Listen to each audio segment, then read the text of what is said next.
Bonjour à tous. Je suis arrivée récemment sur ce forum et, après avoir lu plusieurs de vos sujets, j'ai décidé de vous livrer mon propre témoignage. Je ne m'intéresse au surnaturel et à l'occulte que depuis quelques mois, suite à un incident un peu particulier. J'ai beaucoup hésité avant de me décider à en parler, mais j'ai vu comment les autres témoignages étaient accueillis avec sérieux et bienveillance. Et pour être honnête, ça m'a mise en confiance. Bon, j'en viens à mon témoignage. Ce que je vais vous raconter a eu lieu il y a 5 ans, dans mon ancienne maison. Quand j'ai eu 15 ans, mes parents ont décidé qu'ils en avaient marre de la ville. Nous vivions alors à Varsovie, et le stress de la ville citadine leur pesait. Ils ont donc décidé de nous faire emménager dans un petit village au fin fond de la campagne polonaise. Oui, mes parents, c'est du genre tout ou rien. Capitale ou trou perdu au milieu de nulle part. Bref, nous avons donc emménagé dans une maison ancienne, juste à côté d'un petit village typique. Pour poser le décor, c'était petit. Un très vieux village, comme ceux qui illustrent les cartes postales en noir et blanc. Je ne sais pas si je suis très claire. En gros, il s'agissait d'une rue principale avec une boulangerie et 7 maisons, avec autour 3 autres maisons, une église et 2 ou 3 autres maisons un peu à l'écart.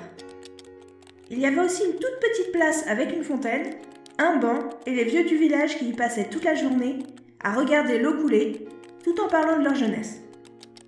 D'ailleurs, le village est l'un des plus anciens de Pologne, et la plupart des maisons datent de 2 à 300 ans.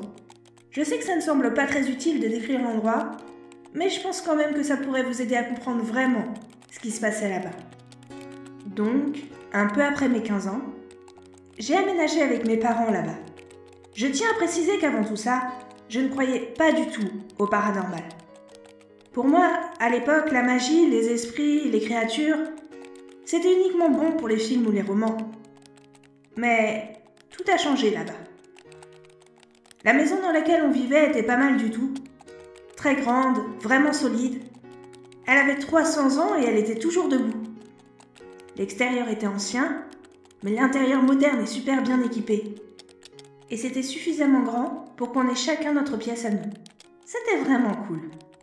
Pourtant, dès le premier jour, j'ai eu une drôle d'impression. Vous savez, cette sensation qui vous donne l'impression qu'on vous regarde, et ce alors qu'on est totalement seul dans la pièce. À 15 ans, on n'a plus l'âge d'avoir peur des monstres du placard. Pourtant, pendant tout le temps que j'ai passé dans cette maison, j'étais incapable de m'endormir sans avoir fouillé ma chambre de fond en comble. J'en avais parlé à mes parents, mais ils étaient encore plus rationnels que moi. Et ils ont mis ça sur le compte du stress du déménagement. Moi aussi j'y croyais au début. Et je passais outre. Et pour être honnête, j'aurais vraiment préféré que ce soit le cas. Donc, on s'est installé là-bas. Et au fur et à mesure que le temps passait, les événements étranges se sont multipliés. D'abord, il y avait cette impression constante d'être observé. Et puis après, il y a d'autres choses qui ont commencé à se rajouter. Des murmures et des sons étranges. Dès que j'étais seule dans une pièce, j'entendais quelqu'un m'appeler, comme si ça venait d'une autre pièce. Mais mes parents me juraient que c'était pas eux. Encore une fois, j'avais mis ça sur le compte du changement. La solitude, le manque d'amis, le changement de décor. Tout ça, ça pouvait me faire imaginer des choses.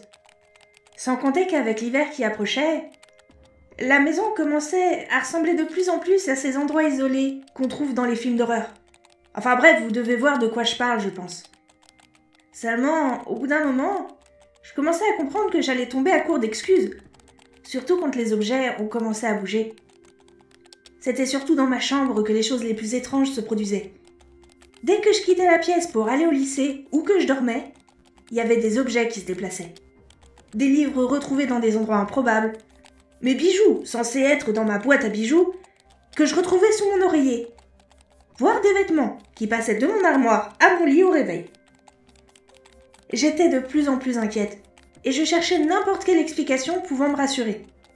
J'ai mis ça sur le dos de la fatigue et j'ai même envisagé le somnambulisme. Je sais, j'étais vraiment obstinée, mais ne me jugez pas s'il vous plaît. Comme je vous l'ai déjà dit, le surnaturel, c'était pas vraiment mon délire. Bon, malgré tous mes efforts pour rationaliser ce qui m'arrivait, J'étais de plus en plus mal à l'aise et je faisais de mon mieux pour rester hors de chez moi. Je m'étais inscrite à des activités de club, même à des choses idiotes qui ne m'intéressaient pas. J'essayais de me faire inviter le plus souvent possible à des soirées. Je m'étais même mise au sport. Et, en désespoir de cause, pour passer le peu de temps libre qui me restait, je m'installais sur la place du village avec les personnes âgées. Tout ça pour avoir une excuse pour pas rester chez moi. Au bout de 2 mois de supplication, mes parents ont fini par accepter de changer toutes les serrures de la maison, pour me rassurer. Ainsi, je pouvais arrêter de craindre une potentielle intrusion. Et pendant presque une semaine, ça avait semblé calmer les choses. J'entendais encore parfois des murmures, et je sentais toujours un regard étrange sur moi, mais au moins les objets avaient cessé de se déplacer. Et puis, il y a eu l'incident. Un dimanche matin, je me suis réveillée pour trouver une fleur posée sur ma table de chevet. Quelqu'un s'était introduit dans ma chambre pendant que je dormais. J'ai hurlé de toutes mes forces. Je sais que ça pourrait sembler stupide comme réaction pour une simple fleur, mais j'étais terrorisée. Mes parents ont accouru dans ma chambre, et j'ai juste réussi à leur montrer la fleur en tremblant, avant de fondre en larmes. Ils ont tout de suite compris, et ils ont appelé la police avant de me mettre en sécurité dans leur chambre. Les policiers ont mis un moment avant d'arriver. Le plus proche commissariat était à presque 40 minutes de route. Mais ils ont fouillé la maison de fond en comble. Pourtant, ils n'ont trouvé personne. Et, fait encore plus étrange, ils n'ont repéré aucun signe d'effraction. Pas de serrure forcée, elles étaient toutes fermées à clé. Pas de vitres brisées ou de fenêtres restées ouvertes. Et le plus étrange dans tout ça, pas la moindre trace de boue ou d'eau, alors qu'il pleuvait depuis presque 2 jours dehors. Ils sont donc repartis, persuadés que nous leur avions fait une farce. Après ça, je n'ai plus jamais remis les pieds dans ma chambre. Je dormais dans le salon, avec toutes les lumières allumées, et après avoir accroché des clochettes à toutes les portes. Souvent, je les entendais sonner la nuit, mais il n'y avait personne. Mon état s'aggravait, j'étais sur les nerfs. Je ne mangeais presque plus, je dormais très peu. Et finalement, mes parents ont décidé de retourner à Varsovie pour ma santé. Oh, je ne pourrais jamais décrire à quel point je leur étais reconnaissante. Une fois partie, tout s'est arrêté et j'ai enfin pu reprendre une vie normale. J'en viens maintenant à ce qui s'est passé il y a quelques mois. La police nous a contactés pour nous parler de notre vieille maison. Un entrepreneur avait acheté le terrain, ainsi que plusieurs autres parties du village. Il voulait créer un genre de Central Park, je crois. En détruisant les maisons, ils avaient retrouvé un squelette dans les fondations de chaque bâtiment. Dans la nôtre, ils avaient retrouvé le squelette d'un adolescent, entre 14 et 18 ans, juste dans le mur de mon ancienne chambre. Ça m'a fait un choc. J'ai fait des recherches. J'ai découvert qu'il y a plusieurs siècles, les gens dans les campagnes avaient pour coutume d'emmurer vivant un membre de la famille du propriétaire dans les fondations. La personne ainsi sacrifiée devait protéger la maison pour qu'elle ne s'effondre pas, qu'aucun incendie ne se déclenche et que les démons restent loin de ses habitants. Voilà. Dites-moi dans les commentaires ce que vous en pensez, et si vous voulez que je poste à nouveau à propos de tout ce que j'ai vécu dans cette maison.